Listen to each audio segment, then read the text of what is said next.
सुनिए साहब, मोहतरमा का बयान सुनिए, आपका भी टीचर साहब खून खोल जाएगा।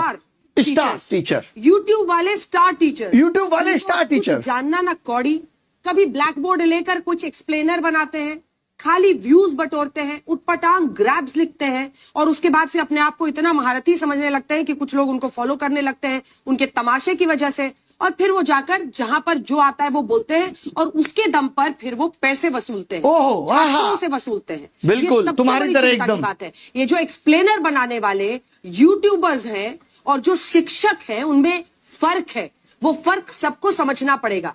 ये जो आकर पैसों के लिए अपना धंधा बना रहे हैं एजुकेशन को, वो एक तरफ है, और इसी वजह से स्कूल्स, कॉलेजेस, यूनिवर्सिटीज में पढ़ाई नहीं होती है। बच्चों से कह दिया जाता है कि भैया तुम कोचिंग सेंटर कोई ज्वाइन कर लो तभी तुम क्रैक कर पाओगे। ये कैसी व्यवस्था में हम जी रहे हैं? ये बहुत बड़ा सवाल है। आज बहुत बड़ा सवाल किया है मैडम ने कि जो यूट्यूब पे पढ़ा रहे हैं और जो शिक्षक हैं उनमें फर्क है। वही शिक्षक जिन्होंने ओएसएम में कितनी गड़बड़ियां की हैं, उन्हीं शिक्षक की बात हो रही है।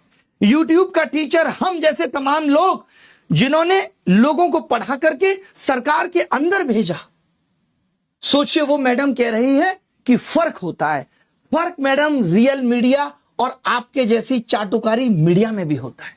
पता है आपको, यह समझना पड़ेगा।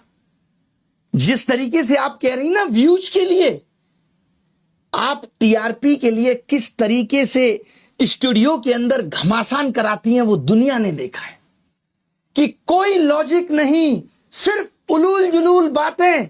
ये पत्रकारिता है तुम्हारी। इसको नंबर मिलने चाहिए। ये पत्रकारिता है लोगों के लिए। ये देखिए, झालमुड़ी सिर्फ एक स्ट्रीट फूड नहीं है, ये इमोशन है। ये इमोशन है झालमुड़ी।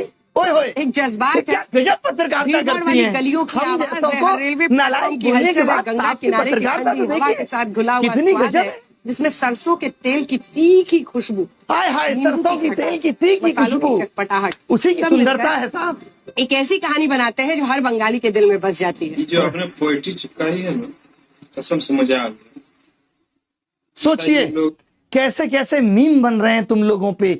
जहां जाते हो वहां लोग मोदी मीडिया गोदी मीडिया चिल्ला के संबोधित करते हैं। सड़क पे निकलने की औकात नहीं बची है। मालूम है, इस देश के एंकर्स की सड़क पे उतरने की औकात नहीं बची है।